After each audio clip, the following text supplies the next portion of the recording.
Helo, Morwen dwi, a dwi am ddarllen cerdd o'r enw Ail Ddarganfod. Ail Ddarganfod.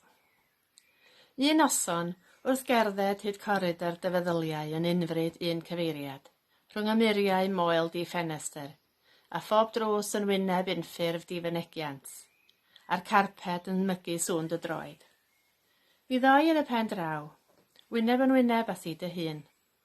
Mewn drych disgler llawn fains o'r llawr i'r nenfwd. Mi welir corff cyfarwydd yn dynesu, mi weli yn yr eiliad honno, osgo mam, edrychiad tad, amnaid brawd a llygaid chwaer, a wel tu hwnt i'r eiliad o syndod a'r dwefusau ansicr. Yn yr enid fer hon o adnabyddiaeth, dwed croeso. Cyfarch y person llawn hwn o gig a gwaed, na welaist cyhyd. Dwed, aros, edrych, tyd, wrth y bod hwn o freuddwydion a dyheadau, a oeddet wedi anghofio ei fod yn bod.